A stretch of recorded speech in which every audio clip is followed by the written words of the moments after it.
Hello दोस्तों, हमारे channel study रूप में आप सभी का बहुत बहुत स्वागत है। आज के इस वीडियो में हम छत्तीसगढ़ वानिकी के बारे में पढ़ेंगे।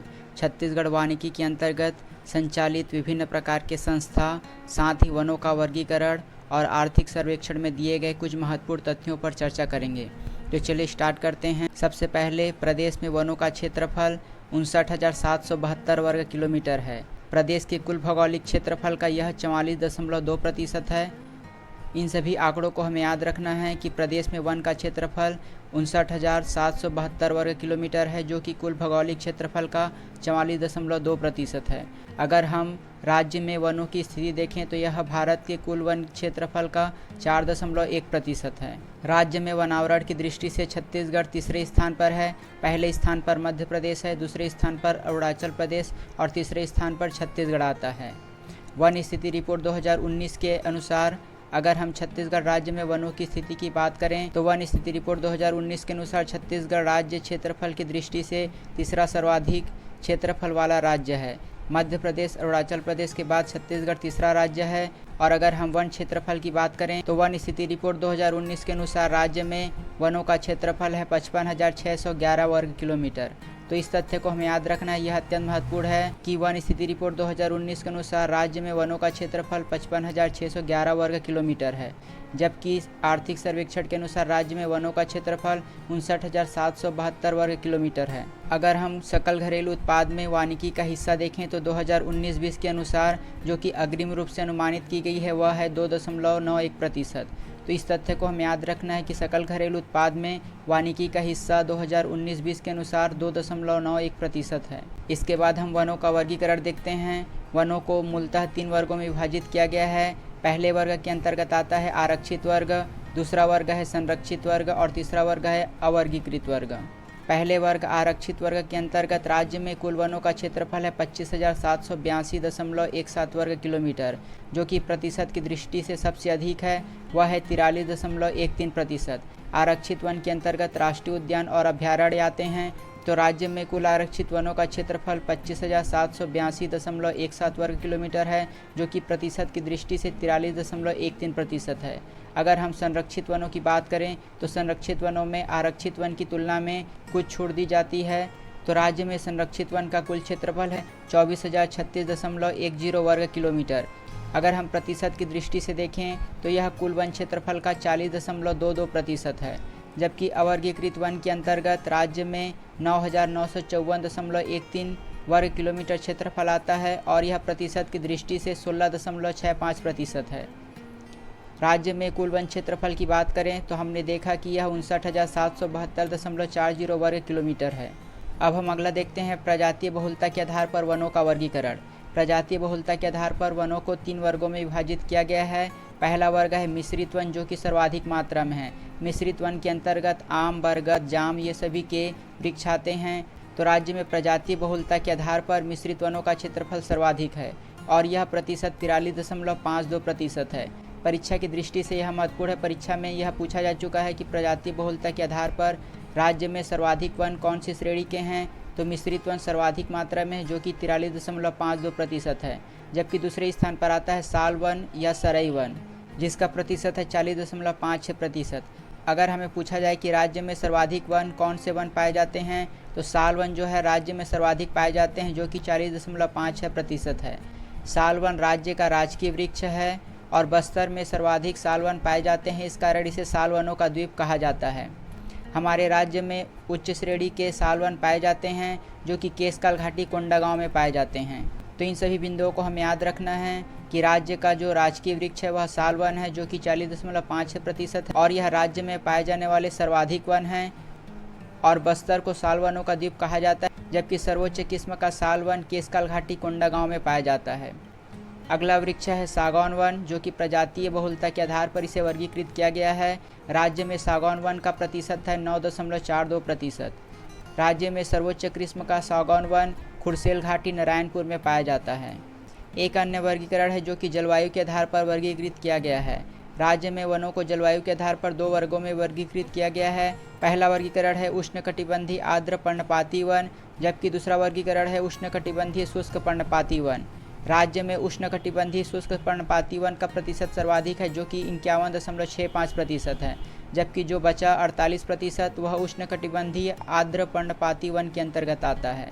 अब हम अगला पढ़ते हैं जिलेवार वनों की स्थिति अर्थात क्षेत्रफल की दृष्टि से और प्रतिशत की दृष्टि से किस जिले में सर्वाधिक वन है और किस जिले में न्यूनतम वन है।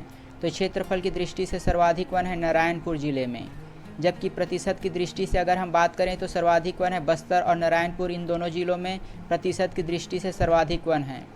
अगर हम क्षेत्रफल की दृष्टि से और प्रतिशत दोनों की दृष्टि से बात करें तो न्यूनतम वन है दुर्ग जिले में। हाल ही में राज्य सरकार के द्वारा वन विभाग का नाम बदलकर वन एवं जलवायु परिवर्तन विभाग रखा गया है, तो यह परीक्षा की दृष्टि से अत्यंत महत्वपूर्ण है। वन विभाग का नाम बदलकर वन एवं जलवायु परिवर्तन विभाग रखा गया है। अब हम राज्य वन प्रशासन के बारे में पढ़ते हैं। राज्य में वनों के संरक्षण और उसके संवर्धन के लिए उसे अलग अलग भागों में विभाजित किया गया है। राज्य वन प्रशासन के अंतर्गत जो सर्वोच्च इकाई है वह है राज्य वन विकास निगम, जिसका मुख्यालय रायपुर में स्थित है। और इस राज्य वन विकास निगम के अंतर्गत राज्य के विभिन्न जिलों को विभिन्न हिस्सों को 6 वन वृत्त में बांटा गया है। इन 6 वन वृत्तों को वन मंडल में बांटा गया है। राज्य में वन मंडल की संख्या 34 है। इन वन मंडलों को उप वन मंडल में विभाजित किया गया है। राज्य में उप वन मंडल की संख्या 82 है। तो इन सभी अंकों को हमें याद रखना है। वन वृत्त की संख्या 6 है, वन मंडल की संख्या 34 है, उप वन मंडल की संख्या 82 है। उप वन मंडल को वन परिक्षेत्र में विभाजित किया गया है जिसकी संख्या है 320। परिक्षेत्र को सहायक उप वन परिक्षेत्र में विभाजित किया गया है और इसकी संख्या है 872। और सबसे छोटी इकाई होती है वह होती है वन बीट, जिसकी संख्या है 3287। वन बीट का नियंत्रण जिसके माध्यम से किया जाता है उसे कहा जाता है वन रक्षक, जबकि राज्य वन विकास निगम का जो मुखिया प्रमुख होता है उसे कहा जाता है प्रधान मुख्य वन संरक्षक।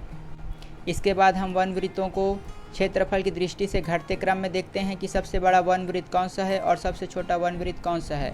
परीक्षा की दृष्टि से इस क्रम को हमें याद रखना है। सबसे बड़ा वन वृत्त है वह है बिलासपुर वन वृत्त, जबकि उसके बाद आता है जगदलपुर वन वृत्त। अगला वन वृत्त है सरगुजा वन वृत्त, उसके बाद आता है कांकेर वन वृत्त, उसके बाद आता है रायपुर वन वृत्त और अंत में आता है दुर्ग वन वृत्त।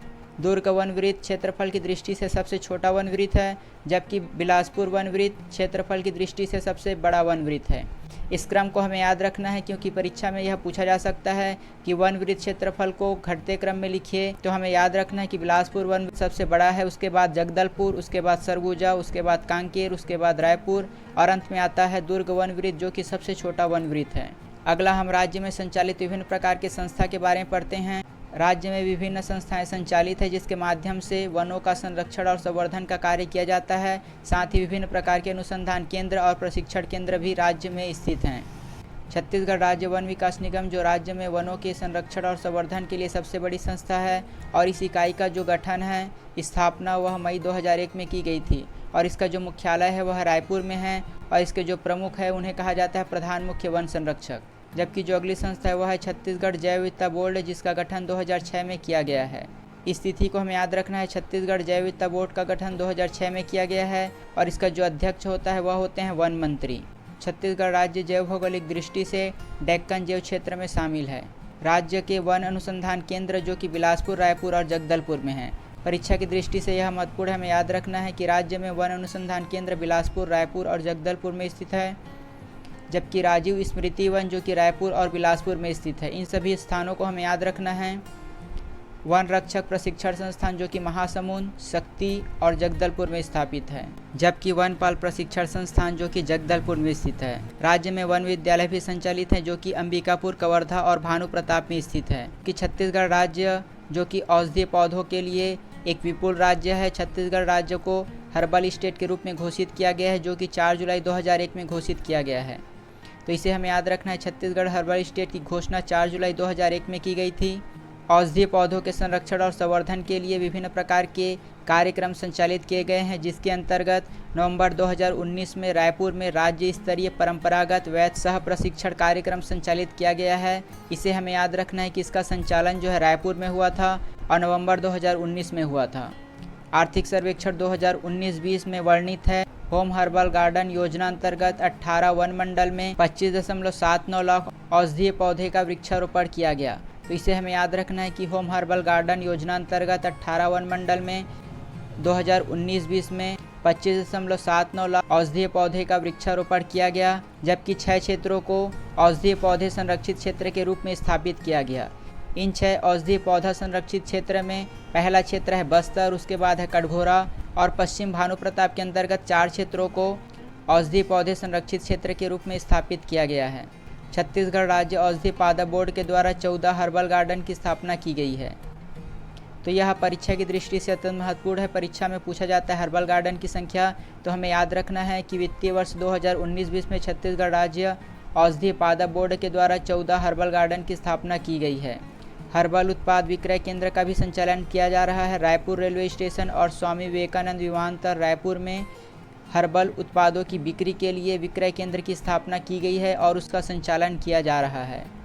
छत्तीसगढ़ राज्य औषधीय पादप बोर्ड, जिसकी स्थापना जुलाई 2004 में हुई थी और हाल ही में सरकार के द्वारा छत्तीसगढ़ राज्य औषधीय पादप बोर्ड का नाम बदलकर छत्तीसगढ़ आदिवासी स्थानीय स्वास्थ्य परंपरा और औषधीय पादप बोर्ड रखा गया है। तो यह परीक्षा की दृष्टि से अत्यंत महत्वपूर्ण है, क्योंकि यह करेंट अफेयर का हिस्सा है। तो इसे हमें याद रखना है कि छत्तीसगढ़ राज्य औषधीय पादप बोर्ड का नाम बदलकर अब छत्तीसगढ़ आदिवासी स्थानीय स्वास्थ्य परंपरा और औषधीय पादप बोर्ड रखा गया है। इसके जो अध्यक्ष होते हैं वह मुख्यमंत्री होते हैं। हमें याद रखना है कि अध्यक्ष कौन होता है, या तो वन मंत्री होते हैं या फिर मुख्यमंत्री होते हैं या फिर कोई वन अधिकारी होता है। तो छत्तीसगढ़ राज्य औषधीय पादप बोर्ड के जो अध्यक्ष होते हैं वह मुख्यमंत्री होते हैं। छत्तीसगढ़ राज्य में कैंपा के माध्यम से परियोजना संचालित की जाती है। तो कैंपा की स्थापना वनों के सुधार और पौधों के संरक्षण और संवर्धन के लिए गठित की गई है और उसके द्वारा विभिन्न प्रकार की परियोजना संचालित की जाती है। कैंपा परियोजना के अंतर्गत 7 वन मंडल क्षेत्र में MPCA स्थापित की गई है। तो इसे हमें याद रखना है, कैंपा परियोजना के अंतर्गत 7 वन मंडल में MPCA स्थापित की गई है। कैंपा परियोजना के अंतर्गत केशकाल वन मंडल में औषधीय पौधों के विकास क्षेत्र के रूप में स्थापना का कार्य किया जा रहा है। टेरी जबलपुर के द्वारा कैंपा मत के अंतर्गत स्थापित 7 MPCA क्षेत्रों के सर्वेक्षण का कार्य और रिपोर्ट प्रस्तुत किया गया। तो इसे हमें याद रखना है कि कैंपा परियोजना के अंतर्गत 7 वन मंडल में MPCA स्थापित किया गया और उसके सर्वेक्षण का कार्य टेरी जगदलपुर के द्वारा किया गया। छत्तीसगढ़ राज्य में लघु वनोपज के क्रय के लिए एक संस्था स्थापित की गई है, जिसका नाम है लघु वनोपज सहकारी संघ, जिसका गठन 2000 में किया गया। तो इस सन को हमें याद रखना है। छत्तीसगढ़ राज्य लघु वनोपज सहकारी संघ का गठन 2000 में हुआ था और इसकी स्थापना का उद्देश्य क्या है? तो इसकी स्थापना का उद्देश्य है राज्य के वनांचल क्षेत्र में निवास करने वाले निवासियों को राष्ट्रीयकृत और अराष्ट्रीयकृत वनोत्पादों को उचित मूल्य पर क्रय करना। अर्थात छत्तीसगढ़ राज्य में बहुत से राष्ट्रीयकृत अराष्ट्रीयकृत वनोत्पाद पाए जाते हैं, जिसके उचित मूल्य पर क्रय का कार्य लघु वनोपज सहकारी संघ के माध्यम से की जाती है। छत्तीसगढ़ सरकार के द्वारा लघु वनोपज सहकारी संघ के माध्यम से तेंदुपत्ता का क्रय किया जाता है। तेंदुपत्ता एक प्रकार का राष्ट्रीयकृत लघु वनोपज है। यह परीक्षा में पूछा जा चुका है, तो इसे हमें याद रखना है। तेंदुपत्ता के मानक बोरा में 50,000 तेंदुपत्ता होते हैं और इसका जो न्यूनतम समर्थन मूल्य सरकार के द्वारा निर्धारित किया गया है और इसी दर पर सरकार के द्वारा तेंदुपत्ता का क्रय किया जाता है, वह है 4,000 रुपये। 2019-20 में राज्य सरकार के द्वारा कुछ लघु वनोपज को राष्ट्रीयकृत लघु वनोपज के रूप में घोषणा की गई है। तो इसके अंतर्गत शामिल है कुल्लू, गोंद, धावड़ा, खैर और बबूल। इन सभी को राज्य सरकार के द्वारा 2019-20 में राष्ट्रीयकृत लघु वनोपज के रूप में घोषित की गई है। वर्तमान में राज्य में 25 लघु वनोपज को न्यूनतम समर्थन मूल्य पर क्रय किया जाता है। तो इस बिंदु को हमें याद रखना है कि राज्य में वर्तमान में 25 लघु वनोपज का जो क्रय है वह न्यूनतम समर्थन मूल्य पर किया जाता है। इसके बाद हम पढ़ते हैं राज्य में विभिन्न प्रकार के राष्ट्रीयकृत लघु वनोपज की प्रजातियां हैं। तो राज्य में वर्तमान में 6 राष्ट्रीयकृत लघु वनोपज की प्रजाति है। पहला लघु वनोपज है साल या सरई, जो कि राज्य में सर्वाधिक मात्रा में पाई जाती है। उसके पश्चात है सागौन, शीशम, साजा, खैर और बीजा। इसे हमें याद रखना है। राज्य में राष्ट्रीयकृत लघु वनोपज जो कि साल, सागौन, शीशम, साजा, खैर और बीजा है। परीक्षा की दृष्टि से यह महत्वपूर्ण है। परीक्षा में पूछा जाता है कि निम्न में से कौन से राष्ट्रीयकृत लघु वनोपज नहीं है। राज्य में लघु वनोपज के अंतर्गत बांस एक महत्वपूर्ण आय का स्रोत है। राज्य में कुल लघु वनोपज का कुल 11% हिस्सा बांस का है। और राज्य में सर्वाधिक बांस कौन सी प्रजाति के पाए जाते हैं? तो राज्य में सर्वाधिक बांस लाठी और नर बांस प्रजाति के पाए जाते हैं। अगर हम कुल वन राजस्व में बांस के हिस्से की बात करें तो वह है 12%, जबकि अगर हम लघु वनोपज राजस्व के हिस्से की बात करें तो वह है 20%। अर्थात जितने भी लघु वनोपज हैं उसमें से 20% हिस्सा बांस का होता है। तो आज के लिए बस इतना ही। अगर आपको हमारी ये वीडियो अच्छी लगी और आगे भी ऐसे ही और वीडियो पाना चाहते हैं तो हमारे चैनल को सब्सक्राइब कीजिए और बगल का नोटिफिकेशन बेल भी ऑन कर दीजिए ताकि हमारे द्वारा डाली गई सारी वीडियो आप तक पहुँचे सबसे पहले। धन्यवाद।